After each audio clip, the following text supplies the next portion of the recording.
Bienvenidos a este programa que no es otro sino el 34º programa, grabación acerca de este estudio que tiene que ver con la armadura que Dios nos ha dado para que podamos pelear la buena batalla.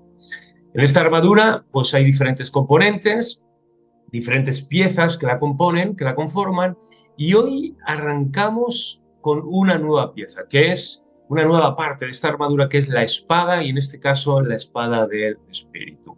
Así que vamos a ponernos cómodos, vamos a disfrutar mucho también de este tiempo, vamos a seguir aprendiendo juntos, y lo primero que queremos hacer es saludar. Ya lo estáis viendo allí en vuestras pantallas, tenemos a Manuel con nosotros, Hola. como siempre. Manuel, un abrazo, un saludo, ¿cómo estás? Gracias, pues igual muy bien, pues muy contento de estar contigo y con todos nuestros hermanos y amigos que puedan estar viendo este vídeo y agradecido al Señor porque, como siempre decimos, esto es un privilegio, es un honor poder Sí, estar sí. compartiendo la palabra. Así que deseando de entrar ya a poder exponer esta lección que nos toca hoy.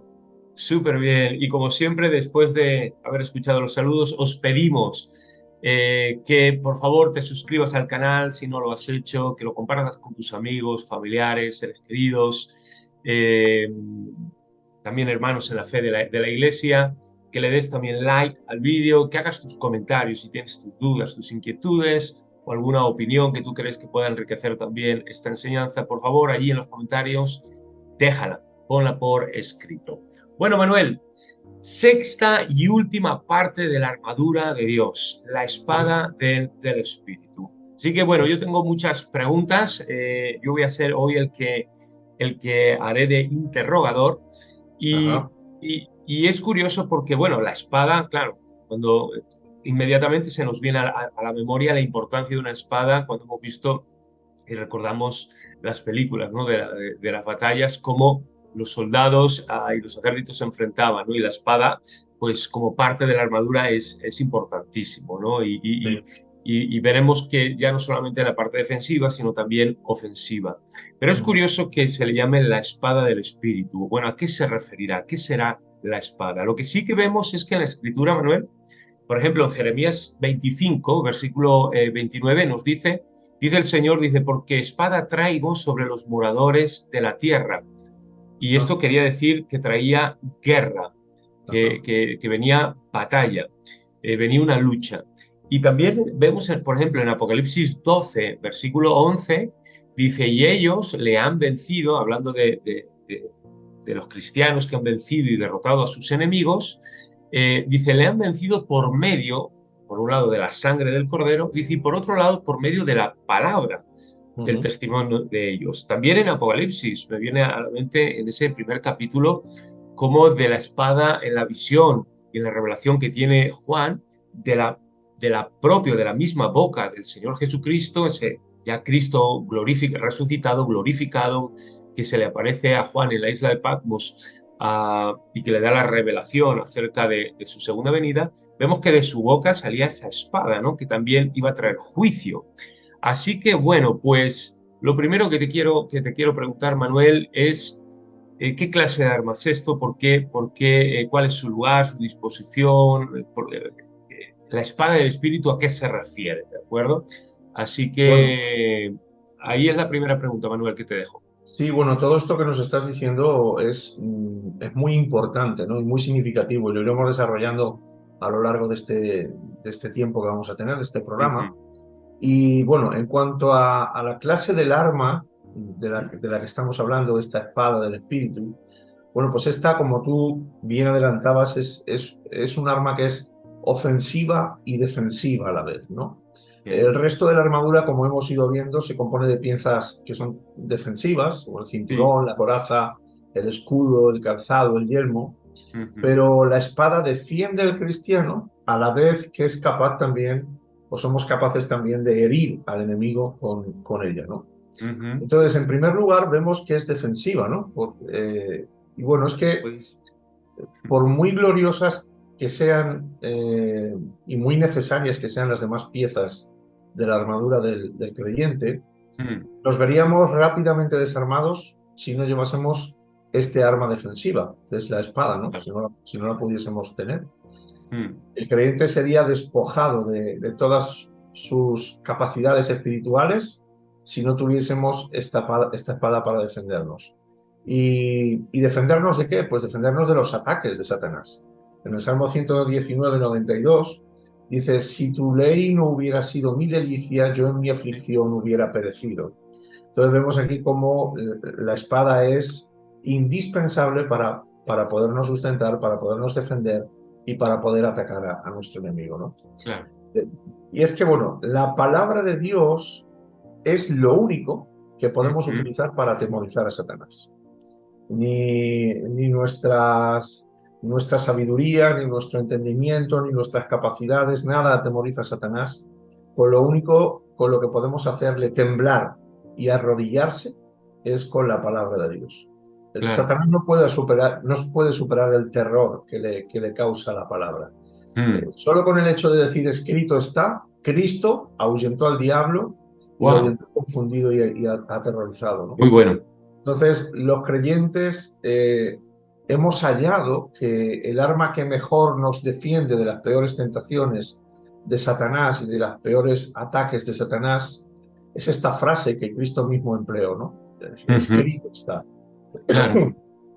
Si pudiéramos preguntarles a personajes bíblicos, como por ejemplo a David, eh, si pudiéramos preguntarle qué arma él utilizó para desviar los golpes del enemigo, pues seguro que nos respondería, y además lo podemos ver en la palabra, en el Salmo 17.4, que fue, sin duda alguna, la espada de la palabra, ¿no? En el Salmo 17.4, como digo, dice: en cuanto a las obras humanas, por la palabra de tus labios yo me he guardado de las sendas de los violentos. Entonces, Mm, por la palabra de tus labios está haciendo referencia a la palabra de Dios, ¿no? Esa claro. espada de la cual estamos hablando. Parafraseando este versículo, pues quizás lo entendemos mejor, ¿no? Allí dice que con la ayuda de la palabra de Dios somos capaces de preservarnos de las malas obras que destruyen a aquellos que no tienen Mm, esta arma, que es esta sí, espada del Espíritu, ¿no? Esto en cuanto a este primer punto, esta primera parte de que es un arma que es defensiva, pero también hemos dicho que es un arma ofensiva, ¿verdad? Entonces, la espada de la palabra, a la vez que defiende al soldado, también hiere a nuestro enemigo. La palabra de Dios tiene la capacidad y tiene el poder de matar, espiritualmente hablando, tanto como de proteger. claro. Eh, no solamente impide que el creyente se rinda a la tentación externa, Ujú, sino que además la palabra es capaz de matar las pasiones internas y conseguir la victoria en nuestro espíritu. Y esto es muy importante que lo entendamos, ¿no? Que no es que solamente la palabra de Dios la podamos emplear contra Satanás, sino que cuando Él nos tienta y genera en nosotros eh, esas tentaciones, esos ujú, sentimientos que nos llevan, la palabra de Dios tiene poder para matar esas claro. pasiones internas y conseguir la victoria. Entonces, bueno, alguien puede escapar de su enemigo un día y verse derrotado al siguiente. Incluso algunos son capaces de evitar contaminarse con el mundo temporalmente. Pero al final, si no tuviéramos la espada de la palabra, Claro. al final aquellas pasiones en nuestro interior que no son destruidas acabarían por vencernos. Así que la espada tenemos que llevarla siempre en la mano, siempre desenvainada, porque es un arma altamente eficaz. De hecho, es la única arma eficaz que Mm. tenemos tanto para defendernos como para atacar y para destruir esas pasiones que se puedan generar en nuestras vidas. Sí, y va muy en la línea, ahora que hablabas, me venía obviamente a la mente el versículo de Hebreos, capítulo 4, cuando habla que la palabra de Dios es como una espada cortante de dos filos que justamente, ¿no? Penetra en nuestros corazones, parte de nuestra alma, el espíritu lo divide, lo discierne o discierne, ¿no? Las intenciones del corazón, entra hasta lo más profundo de nuestros huesos, hasta los Ujú. tuétanos. Y es justamente como por medio de la palabra de Dios el Señor puede cortar esas cosas, ¿no? Que tú hablabas de Claro. concupiscencias, tentaciones, malos deseos o incluso malos pensamientos. Así que, ah, qué curioso, ¿no? Que aparece en Efesios 6, sí en un Ajá. contexto más de lucha, contexto más militar, y que aparece en Hebreos en un contexto más sacerdotal, más interior, ¿no? Y cómo esa espada la podemos utilizar para pelear, ¿no? Contra directamente y deshacer las obras del enemigo por medio de la palabra, ¿no? Que es verdad y que destruye toda mentira, de la palabra que es luz y Ah, que destruye o disipa todas las tinieblas y también en nuestro corazón, ¿no? sí. Manuel, tengo una pregunta. ¿Hay alguna razón por la cual, porque se me hace curioso, por qué el Pablo, claro, guiado, inspirado por el Espíritu Santo, Ujú, ha dejado para el último lugar la palabra? Nos ha hablado de todas las demás piezas que has comentado tú antes, pero sí. hay un lugar crítico y es justo al final, ¿no? Parece que hay una disposición, un lugar, una ubicación, un lugar y como una intención de ponerla ahí, ¿no? ¿Tiene algún tipo de porqué, de significado? Tampoco le queremos buscar tres pies al gato, o sí que hay algo en lo que el Señor nos quiere enseñar. Sí, bueno, podríamos hablar de un doble significado en este sentido, ¿no? Mm, En primer lugar, la iluminación y la guía del Espíritu de Dios son necesarias para emplear bien la palabra. Si no tenemos la iluminación del Espíritu Santo y la guía del Espíritu Santo, no podremos emplear bien la palabra. Eh, mm, de nada se ha abusado más. Si nosotros vamos a la historia, vemos que sí, de nada se ha abusado más que de la palabra de Dios. Porque había sí, hombres, ha habido hombres que acuden a ella con corazones impíos, con corazones sin santificar, ¿no? Y sí. que lo único que buscan es tener poder y tener autoridad y usan la palabra de una forma inadecuada. Y Manuel, fíjate, sí, tú mismo lo decías, en el desierto cuando Cristo dijo, escrito está, sí, el diablo estaba citando la palabra, ujú, citando la palabra de Dios, el diablo, poniéndola en su sí, boca para tentar y hacer caer al mismísimo Hijo de Dios. claro. Tergiversándola, obviamente, Claro, ¿no? claro, claro, claro. Satanás Un nunca la texto fuera de utiliza contexto es un pretexto, claro, efectivamente. claro, claro, claro. Entonces, fíjate, cuando nosotros nos fijamos en la utilización que hacen estas personas que suelen ser herejes, ¿no? Mm, Eh, para probar su doctrina falsa, eh, vemos que tratan de utilizar la palabra de Dios. Pero claro, ¿cómo podrán intentar hacer tal barbaridad con la pura palabra de Dios, ¿no? Ahí Spurgeon fue quien me parece que dijo que la palabra tiene el poder de defenderse por sí sola, ¿no? sí. Entonces, eh, ¿por qué ocurre esto? Bueno, pues porque seguramente, como estamos diciendo, se acude a la palabra sin el cinturón de la integridad y Dios no permite que capte esa verdad, ¿no? Claro. Otros, por el contrario, pues leen la palabra y lo que les ocurre es que se endurecen aún más en su concupiscencia, ¿no? Mm, Adoptan, esto es importante que lo entendamos, adoptan una falsa seguridad por las imperfecciones que observan en algunos santos en la palabra, para luego ellos apoyarse en cuanto a sus pecados y para poder seguir revolcándose sí. presuntuosamente Típico. en el pecado, ¿no? Eso es muy típico, ¿no? Yo creo que lo hemos visto en muchas ocasiones, ¿no? Mm, Así que nos encontramos con estos desvergonzados que acuden a la palabra con un corazón impuro, con un corazón impío, esperando que la coraza de la justicia los defienda de las tentaciones peligrosas. mm, Luego vemos a otros que sin la fe que da vida a la verdad y las amonestaciones de su conciencia, pues se lanzan con todo atrevimiento sobre esta espada y desafían a Dios, ¿no? Desafiantes sí. a que los golpee con ella, ¿no? Fíjate lo que dice Jeremías 17:15, lo tengo aquí, lo voy a leer, dice, ¿dónde está la palabra de Jehová? Que se cumpla ahora, ¿no? Fíjate cómo desafía, ¿no? Este Ujú. loco, ¿no? Entonces, se burlan de esta sagrada espada y exclaman desafiante, tus amenazas temibles dicen que se acerca el juicio, pues venga, que se vea, ¿no? Si Sí, se sí, acerca el sí, sí, juicio, que sí. se vea, ¿no? Entonces, ¿será esto porque está, quizás, podamos pensar, está oxidada la espada de Dios y por eso tarda tanto en desenvainarla? Pues no, ni muchísimo menos, ¿no? Claro. Y luego nos encontramos también con el alma desesperada, ¿no? El alma que no tiene esperanza de ningún tipo, que no tiene el yelmo de la esperanza que lo cubra. Y estos vemos que tampoco salen mejor parados, ¿no? En cuanto a este asunto.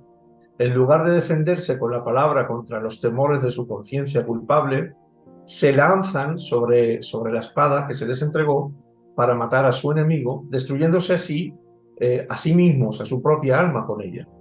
Por eso el apóstol nos vistió primero, estamos hablando del lugar que ocupa la Eso espada, es. el apóstol nos vistió primero con las otras piezas para entregarnos luego la espada a fin de que hiciéramos un buen uso de ella, ¿no? La espada en manos de un loco, igual que la palabra de Dios en boca de un impío, Claro. solo hace daño al que la empuña y a sus amigos, ¿no? Sí, sí, sí, Ese sí. sería el primer significado que le podemos dar Sí, sí, sí, sí. al asunto de la espada de la palabra. Y luego hay un segundo significado que sería, podríamos decir, que el cristiano no está a salvo sin la palabra. Aun después de que el cristiano se ponga toda la coraza de justicia, empuñe el escudo de la fe y se cubra con el yelmo de la salvación, Ujú. aún así, sin la espada del Espíritu, estaría todavía desarmado. Debe tomar la espada del Espíritu, que es la palabra Claro, de Dios. claro. Entonces, debemos entender que esto no es un libro solamente para los alumnos más torpes de la escuela de Cristo, ni mucho menos, Ujú. ¿no? Sino también para los más eruditos de la Academia Celestial. Es como la regla del arquitecto, tan necesaria para colocar la última piedra en el edificio al final de su vida, como Mm, para poner los cimientos de su conversión. claro. Entonces, solo el constructor necio tira la plomada antes de terminar la casa. Pues lo mismo ocurre con nosotros en cuanto al uso de la espada de la palabra, ¿no? Esos Claro. serían los dos usos que ¿Y le por podemos qué, decir. por qué, por qué está al final? Y es verdad. Te puedo dar el yelmo, la coraza, el cinturón, el calzado, incluso el escudo, Claro, ese pero es es el que doble si no te da la significado. espada, ¿cómo te vas a defender? Y sobre Claro, todo, que no solamente Dios nos llama a ser una iglesia o ser unos hijos en modo reactivo, estar reaccionando, sino también que podamos pasar al ataque, podamos deshacer las obras del enemigo y podamos, por medio de la palabra que como hemos dicho, es luz, que disipa las tinieblas, es verdad, que deshace también y que rompe las mentiras y el engaño, no que libera. Conoceréis la verdad os hará libre. Y entendemos por qué está al final, porque si no, esto quedaría muy, muy incompleto y que claro, podamos pasar también a ese defendernos, pero también pasar a ese ataque. Que me interesa mucho que podamos deshacer las obras del enemigo por medio de la palabra de Dios, que es luz y es verdad. Y vida. Con esas tres cosas nos podríamos quedar. Es luz en medio de las tinieblas, es vida en medio de la muerte y es verdad en medio de la mentira y del engaño. Bueno, claro. Manuel, visto que esto, porque está un poquito al final, ¿de acuerdo? Eh, y lo que tú has dicho también me quedo con eso. Primero debemos pasar por todo un proceso de adiestramiento para que la espada esté en mano de alguien que es prudente, sabio, sensato, maduro y no en manos Sí, de un loco. Por eso fundamentalmente que sepa usarla, ¿no? Que sepa usarla adecuadamente. eso me ha gustado mucho. Ahora, Manuel, ya no quiero hablar tanto del lugar, quiero hablar de lo que es la espada, ¿no? En sí, Ah, o del arma en sí, ¿no? Lo primero, pues, ¿qué me puedes decir del arma en sí misma? También te preguntaría por qué se le llama a este arma, que si es la palabra, por qué se le llama espada, y claro, y luego cómo utilizarla, ¿no? En 1 Timoteo capítulo 1 y en muchos otros lugares Pablo lo denuncia de mucha gente que hacía un mal uso de la palabra. Incluso Pablo le dice a Timoteo, usa bien la palabra de Dios, ¿no? claro. Así que tres cosas. En primer lugar, el arma en sí. En segundo lugar, ¿por qué espada del espíritu? Y luego, cómo usarla. Muy bien. Son tres cuestiones muy importantes que debemos entender, ¿no? Mm. Entonces las abordamos en el mismo orden que tú las has presentado. El primero, el arma en sí, ¿no? Ajá. Bueno, en primer lugar, eh, esgrimo la palabra, la espada desnuda, ¿no? Para Mm. luego volverla a envainar, podríamos decir. Me refiero a la palabra de Dios en sus dos aspectos principales. Primero, el Hijo Eterno de Dios y segundo, la palabra declarativa de Dios, distinta, que va a ser distinta según las varias maneras como Él revela su mente, ¿no? A ver. Entonces, ¿qué significa esto? ¿Qué significa Sí. la palabra de Dios? Bueno, cuando vemos en determinados versículos y en determinadas partes de la Biblia la palabra de Dios se está refiriendo en muchos casos al Hijo Eterno de Dios, al propio Jesús. Sí, al En Juan verbo. 1:1 vemos que, como dice, ¿no? Todos lo sabemos, yo creo de memoria, el verbo era con Dios y el verbo era Dios, ¿no? Mm. En Apocalipsis 19:13 se nos dice que estaba vestido de una ropa teñida de sangre y su nombre es el verbo de Dios, ¿no?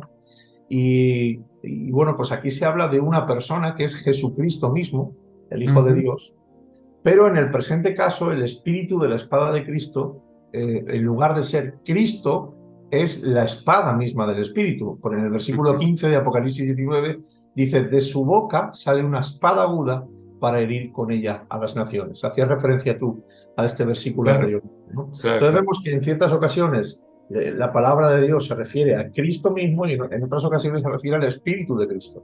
Mm. A lo que Cristo dice, ¿no? A la palabra en sí. Luego, la palabra declarada de Dios, que también tenemos que hablar de ello, que es la Biblia. Cuando hablamos de la palabra declarada de Dios, hablamos de la Biblia.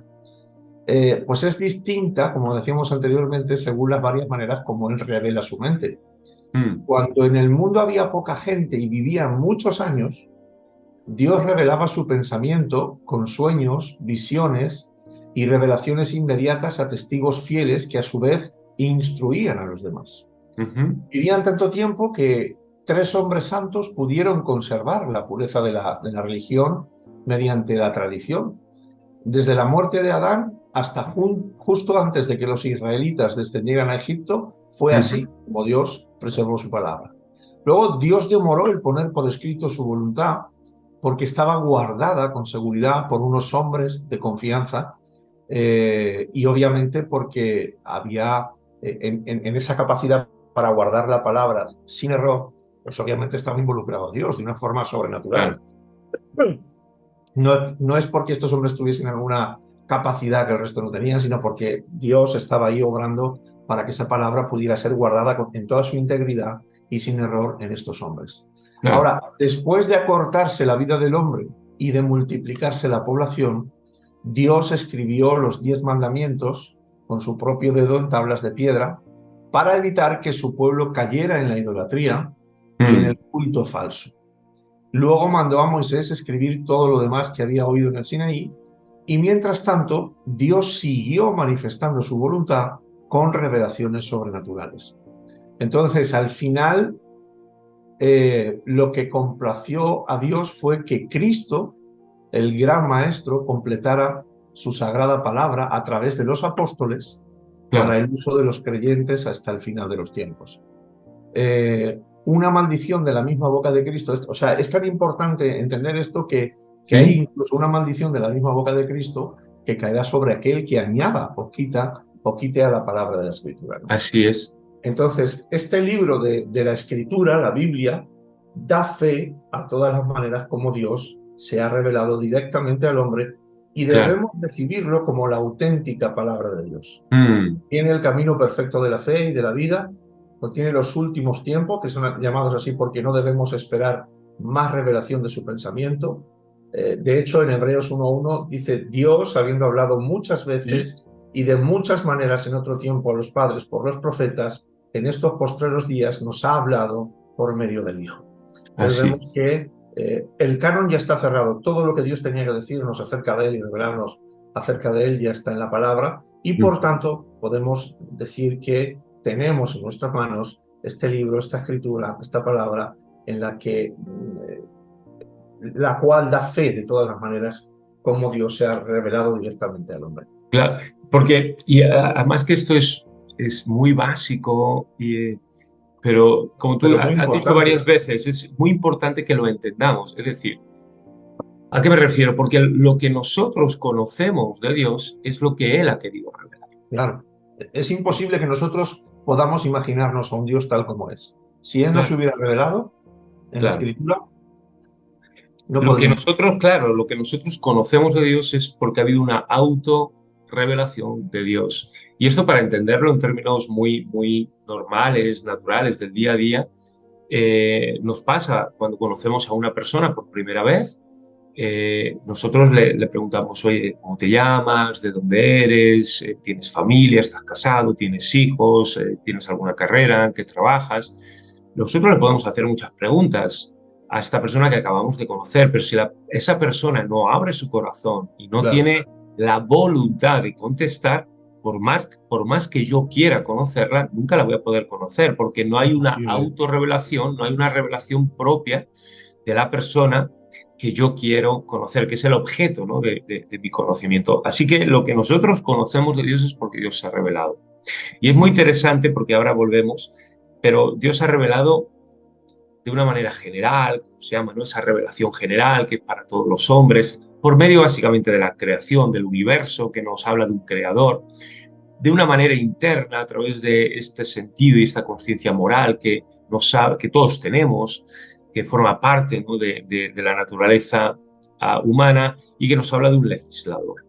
Y Dios también se ha revelado a lo largo de la historia, ¿no?, especialmente en el Antiguo Testamento a través de un pueblo, el de Israel, y también se ha revelado a lo largo de la historia, ahora en el Nuevo Testamento, a través de la Iglesia, y de manera muy especial, y aquí entramos, Dios se ha revelado, y vuelvo a usar la palabra, es de una manera especial. Y se ha revelado de una manera especial a través, obviamente, de la palabra, ¿no?, de la persona, del Hijo de Dios, de Jesucristo, de ese verbo encarnado, hecho carne, y también se ha revelado de una manera muy especial a través de la palabra. Y de esa manera sí que podemos conocer plenamente a Dios. Más allá de lo que yo puedo entender de Dios a través de la creación, de mi conciencia moral o de la intervención a lo largo de la historia de Dios, ¿no?, en el Antiguo, en el Nuevo Testamento, con el pueblo de Israel o con la Iglesia. Pero a través de conocer a la persona de Jesucristo y a la palabra de Dios, podemos conocer. Por lo tanto, Manuel, te hago esta pregunta. ¿Podemos asegurar que las Escrituras es esta revelación especial de Dios, obviamente al alcance y accesible a todos los hombres, esa revelación auténtica de Dios? Sí, de forma escueta y segura, sí, ¿no? Ahora, es importante que entendamos que al hablar de las Escrituras nos referimos a ambos testamentos, ¿no?, que componen la Biblia. Y ella es la única, la palabra es el único cimiento sobre el que se asienta nuestra fe. Efesios 2:20 dice, edificados sobre el fundamento de los apóstoles y profetas, ¿no? Entonces las Escrituras salieron verdadera e inmediatamente de la mente inerrante y del corazón inerrante de Muy Dios. importante, que definamos eso. Claro, claro. Y salieron como el aliento sale del cuerpo, ¿no? Segunda de Timoteo 3:16 nos dice que toda escritura es inspirada, esto es, exhalada por Dios, ¿no? Entonces, tanto el asunto como las palabras provienen de Dios, ya que ellos hablaban no con palabras enseñadas por sabiduría humana, sino con las que enseña el Espíritu, como dice 1 de Mm, Corintios 2:13, ¿no? En la palabra Dios no dio un tema para que lo desarrolláramos, sino que lo limitó a lo que había hecho. Por ello, no se debe dar una interpretación personal a la palabra, mm, sino extraer su significado de ella misma. Un pasaje, y esto lo vemos cuando estudiamos hermenéutica y cuando estudiamos exégesis, vemos mm, que un pasaje ilumina a otro porque no salió del espíritu humano, la palabra no salió del espíritu humano, la palabra no salió de los autores humanos, claro, sino que, como dice segunda de Pedro 1:21, sino que los santos hombres de Dios hablaron siendo inspirados por el Espíritu Santo. claro. Así que los seres humanos necesitan argumentos para respaldar nuestras palabras, pero la palabra de Dios es testigo suficiente para sí misma. La verdad pura da un testimonio soberano. Cristo consideró desdeñoso tomar prestados testimonios humanos y habló de sí mismo según la palabra, estando bien dispuesto a que sus enemigos le aceptaran o rechazaran Claro. a la luz de este testimonio escrito, ¿no? El Espíritu de Dios estimula el corazón para que crea la palabra de Dios, dando su peso a las razones allí expuestas en la palabra.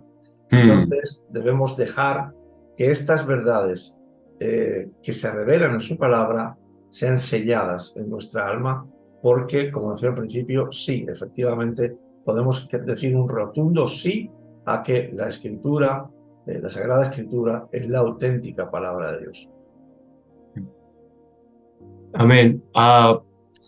Fíjate, estaba pensando en, bueno, en todo esto y cómo Dios retomando lo que acabas de compartir, ese sí rotundo y cómo Dios se ha revelado, ¿no? De una manera general y de una manera especial a través de la encarnación y la inspiración.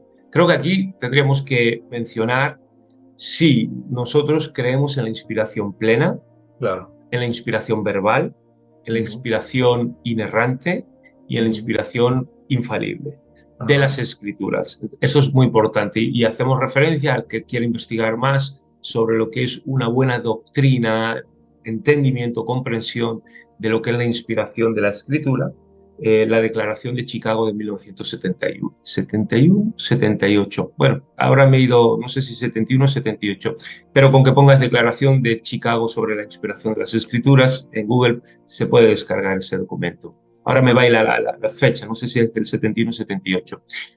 Pero, y esto, si Dios se ha autorrevelado y Dios se ha revelado, es decir, lo hace accesible a nuestros sentidos, lo hace accesible también a nuestra experiencia, lo hace accesible también a nuestro entendimiento. Por lo Ujú. tanto, Manuel, tenemos evidencias. ¿Podrías compartirnos algunas razones de por qué la escritura o razones que prueban que la escritura tiene este origen divino y que es distinto, ¿no? En rango, en naturaleza y en orden al resto de relatos o escritos religiosos, ¿no? De otras cosmovisiones, ¿no? Sí, bueno, hay dos asuntos generales, ¿no? Que podríamos enumerar Mm, eh, para, para poder demostrar que la escritura es de origen divino, ¿no? Sin mm, duda. Primero sería el tema de las escrituras y segundo sus efectos sobrenaturales. qué bueno. El tema principal de las escrituras demuestra el origen divino de la propia escritura, porque es que no puede ser producto del hombre, es imposible, ¿no? Cuando nosotros Mm, miramos eh, toda la escritura, vemos la cantidad de autores que tienen en la franja de tiempo que se escribieron, la diferencia que hay entre ellos y aún así la unidad que tiene, esa es una de las evidencias más claras de que la sí. escritura tiene un solo autor, que es Dios y que por lo tanto es divina, ¿no? Entonces, el tema principal de las escrituras demuestra el origen divino de estas, porque como digo, no puede ser origen del hombre, ningún hombre puede hacer eso. Cuando Mm, examinamos los varios aspectos de la palabra de Dios, nos damos cuenta de que todos ellos llevan grabado la imagen de Dios. Si ujú, miramos uno por uno estos aspectos, el primero el histórico, el segundo el profético, el tercero el doctrinal y el cuarto el preceptivo, vemos que en mm, todos ellos la imagen de Dios está presente. mm. Entonces podríamos verlo, lo que pasa que no vamos a tener tiempo hoy para Pe- poder ver. Estos cuatro no, pero tal vez Claro, podremos ver alguno de ellos, por lo menos el primero, este sí, aspecto histórico vale. del que nos decía y sobre el cual tenemos muchas evidencias. Tú ya has dado algunas, ¿no? Ujú. De los lugares, contextos.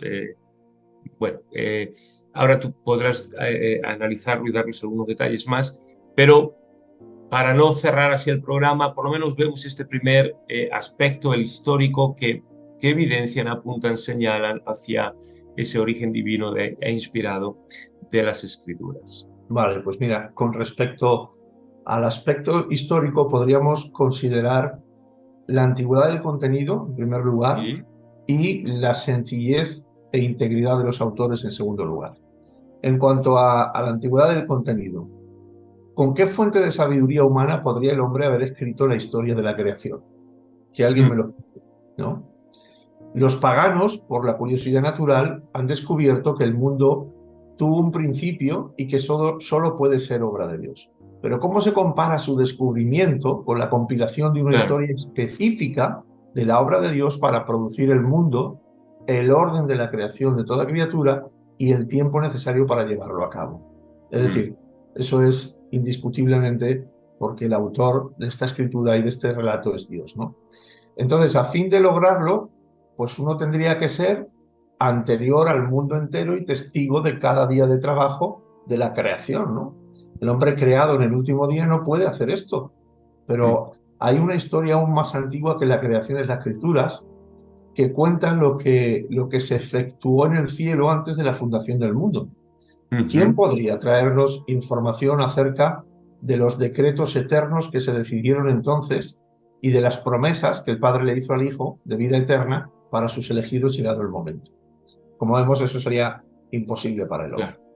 Y luego, en cuanto a la sencillez e integridad de los autores, algunos autores humanos conservan íntegra la historia de otros, reflejando sus fallos y debilidades además de sus hazañas. Sí, esto Pero muy... ¿dónde están los que informan objetivamente acerca de los fallos de su propia familia?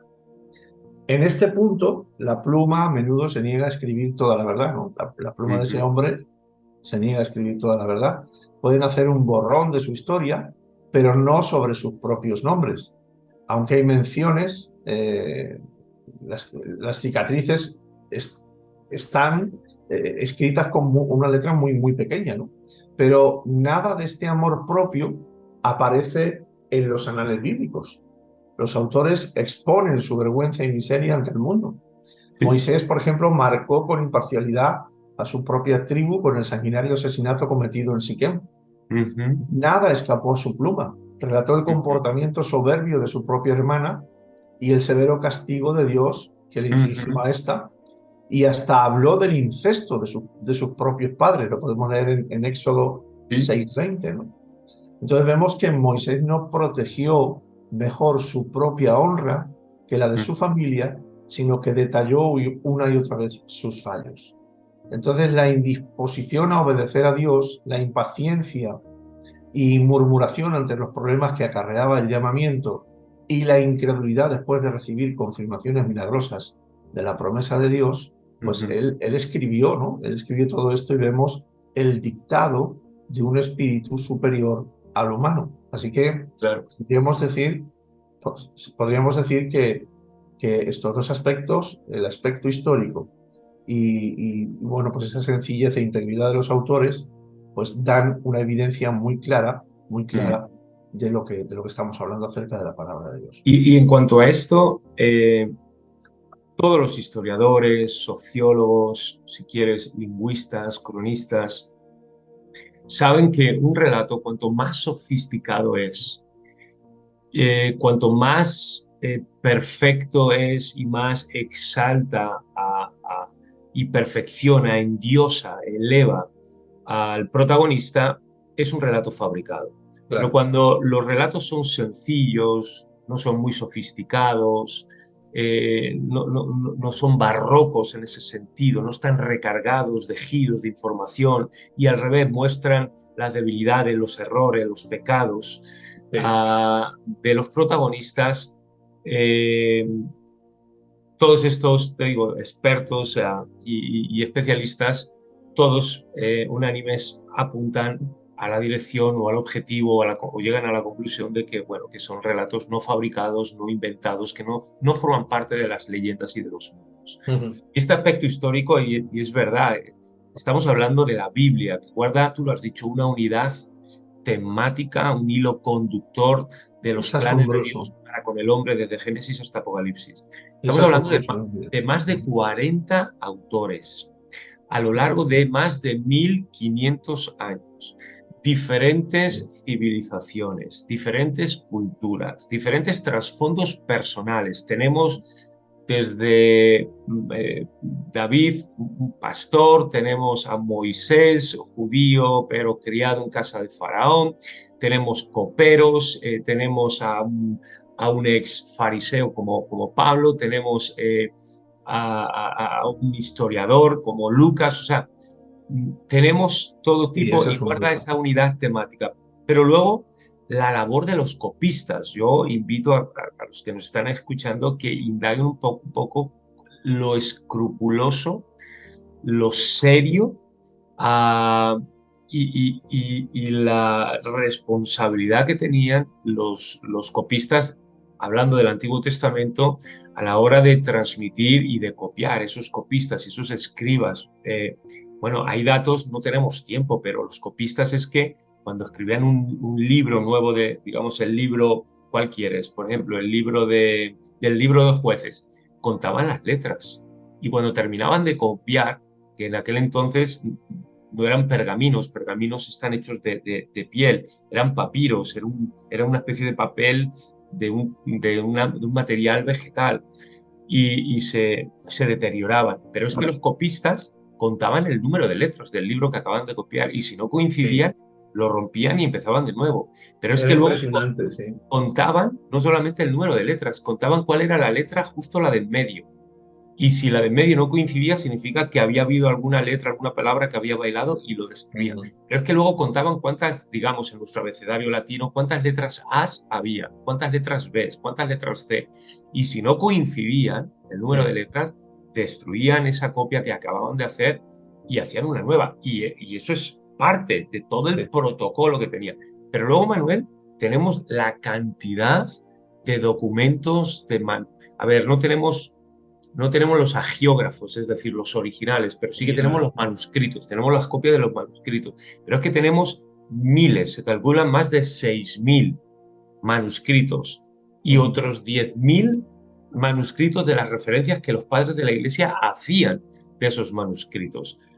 Y luego muy cercanos a la época en la que se escribieron. Entonces, ah, eso por un lado. Ahora podemos seguir la arqueología, este famoso arqueólogo del siglo XIX o principios del XX que dedicó su vida a refutar las enseñanzas y los lugares arqueológicos del Nuevo Testamento, terminó convirtiéndose. Y la Sí. arqueología, lejos de refutar o de contradecir los escritos o lo que viene escrito registrado en la Biblia, lo ha ido confirmando una y otra vez.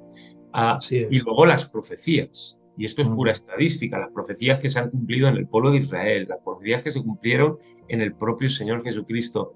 La estadística es tan abrumadora que es Ujú. imposible, bueno, en matemática y en estadística se llama probabilidad cero, es decir, es cero. Ujú. Entonces, y tantas evidencias que tenemos que al final, como estabas tú compartiendo, lo único que podemos decir que obviamente la Biblia es distinta, no en sí misma, sino, y me quedo con algo que tú has dicho, el efecto que produce en las personas.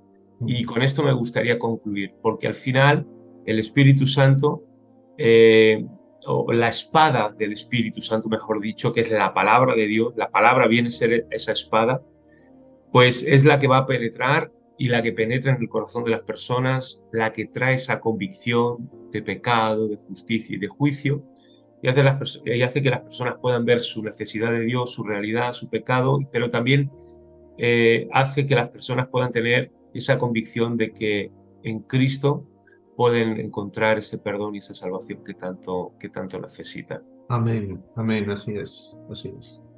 Pues Manuel, yo creo que hasta aquí lo vamos a dejar. Muy bien. Seguiremos hablando la semana que viene y déjame por aquí rescatarlo, porque hoy hemos hablado de este aspecto histórico, pero nos comentabas que también había este aspecto profético, Sí. doctrinal, también preceptivo o moral.